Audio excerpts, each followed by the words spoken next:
नमस्ते दोस्तों, मैं हूं राम प्रकाश गौतम और आज जीएसटी ने एक अपडेट दिया है, एक न्यूज़ दिया है 24 अप्रैल को कि advisory on bank account validation. ये इम्पोर्टेंट है कि आपका बैंक वैलिडेट है या नहीं है। इसके बारे में इसमें बताया गया है कि कैसे आप चेक करिएगा कि आपने जो बैंक अकाउंट अपने जीएसटी पोर्टल पे अपलोड किए हैं वो वैलिडेटेड है या नहीं है। तो इसके लिए एक लिंक है। इस लिंक को जब आप क्लिक कर देंगे तो आपके सामने ये पीडीएफ ओपन होके आएगा। अब इस पीडीएफ में हम देखते हैं कैसे क्या बताया गया। इसमें आप क्या कहता है कि सबसे पहले आपको अपना जीएसटी पोर्टल को लॉगिन करना है। लॉगिन करने के बाद आपको माय प्रोफाइल में जाना है। तो इसके लिए मैं आपको यहाँ दिखा रहा हूँ। आपने इसको लॉगिन कर लेंगे अपने जीएसटी पोर्टल को। लॉगिन करने के बाद जहां पर आपके कंपनी के नाम होता है ना, वहां पे ये जो आइकॉन बना होता है यहाँ पे क्लिक करेंगे तो आपके पास आ जाएगा ये माय प्रोफाइल। माय प्रोफाइल को आपको क्लिक करना है। उसके बाद देखिए क्या कहता है।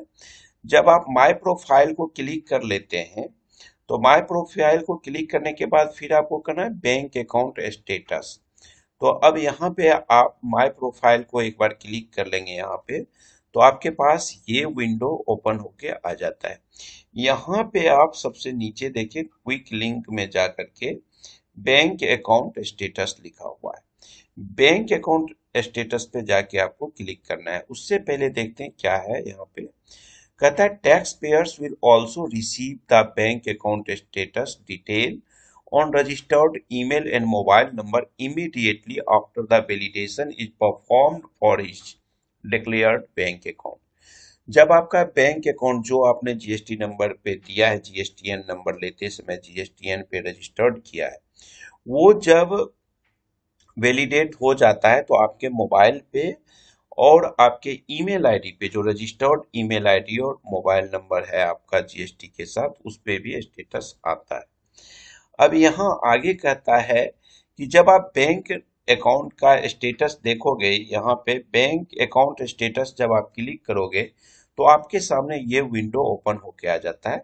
यहाँ पे देखिए क्या होता है, सीरियल नंबर, उसके बाद टाइप ऑफ अकाउंट, आप जो अकाउंट दिए थे उसका टाइप क्या है, सीसी है, सीए है, क्या है, उस इसका अकाउंट नंबर, आपके बैंक का अकाउंट नंबर, बैंक का नाम और बैंक का एड्रेस। और ये इंपॉर्टेंट चीज है, यही आपको देखना है कि अकाउंट स्टेटस क्या है बैंक का। तो ये अकाउंट स्टेटस में देखिए चार तरह का इन्होंने बताया है, नोटिफिकेशन जो आज दिया है कि इसमें आपको चार तरह के आइकॉन होंगे। एक आइकॉन आपका जो है वो है ये टिक का। ये टिक, ग्रीन टिक ये रहेगा तो इसका मतलब सक्सेस। देखिए यहाँ पे मेरे में ग्रीन टिक है तो इसका मतलब ये सक्सेस है। अगर आपका क्रॉस आता है तो ये फेल्योर हो जाता है। अगर आपके पास इस टाइप का आता है तो आपको सक्सेस विद रिमार्क आएगा। और अगर आपके पास इस टाइप का सिंबल वहां दिखता है तो पेंडिंग फॉर वैलिडेशन। अब इसके बाद क्या होता है कि जब ये आइकॉन, आप इस आइकॉन पे जब आप कर्सर को ले जाएंगे तो इस आइकॉन पे ले जाने के बाद एक लाइन लिख के ऊपर आता है, उसके बारे में भी इन्होंने बताया है।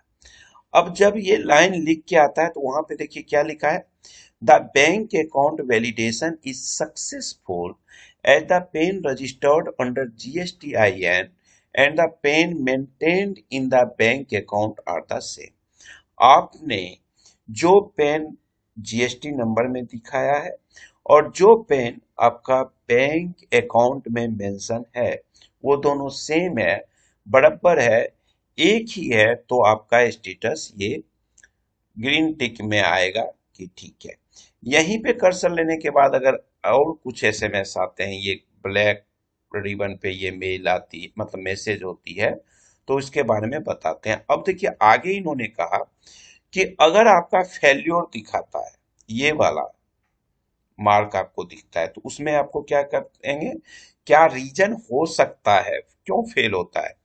तो फेल होने का जो पहला कारण है कि या तो आपने जीएसटी में जो पेन नंबर दिया है, जिस पेन नंबर पे आपने जीएसटी नंबर लिया है, या और जो पेन आपके बैंक अकाउंट में है वो दोनों सही नहीं है, ये एक हो सकता है।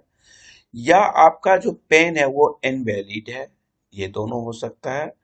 उसके बाद आप ये भी हो सकता है रीजन फेल होने का कि जीएसटी नंबर तो आपने लिया सही सही अपने पेन पे, बट पेन नंबर जो है वो आपने उस बैंक में सबमिट ही नहीं किया है।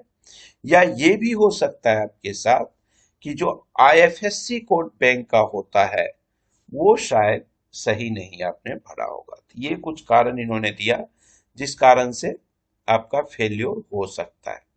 अब इस केस में क्या करना है? तो इस केस में कहता है the tax payer is expected to ensure that he has entered correct bank details and the KYC is completed by bank for his bank account। इस केस में अगर आपका फेल्योर होता है तो या तो आप दो चीज देखिए कि आपने जो बैंक अकाउंट डिटेल सब चीज दिया है, FSc code, account number, pan number bank में है कि नहीं, ये सारी चीजें ठीक हैं। अगर नहीं ठीक है तो उसको सही कर लीजिए।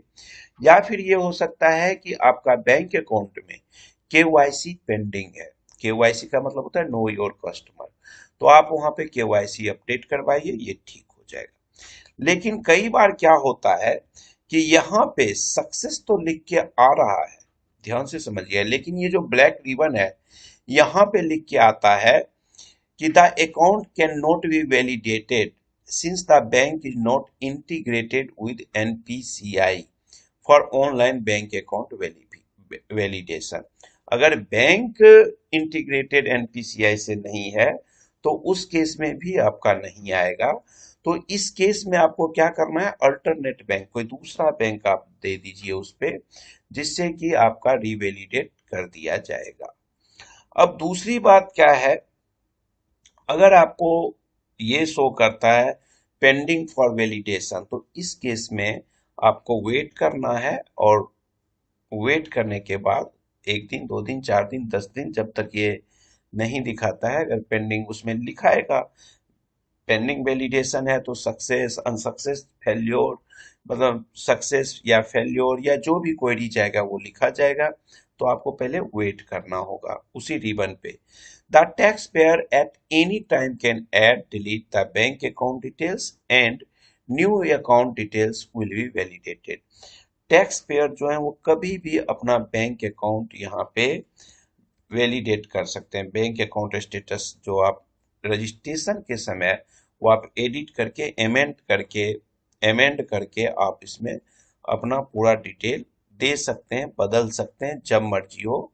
या आप चाहते हैं जैसे कोई बैंक अकाउंट आपका क्लोज हो गया, सपोज के जीएसटी नंबर तो चेंज होगा नहीं, एक बार ही होगा, लेकिन आपका साल 2 साल के बाद बैंक अकाउंट नंबर चेंज हो गया और वो अकाउंट क्लोज हो गया है बैंक अकाउंट आपका, तो आप जो नया बैंक अकाउंट लिए हैं उसको यहाँ पे ऐड करिए और उसको वैलिडेट करवा लीजिए। तो ये इम्पोर्टेंट है, अभी तक के लिए जो वैलिडेशन में पता नहीं चल पाता था, तो ये एक चीज आपका फंक्शन स्टार्ट हो गया और अच्छी बात है ये।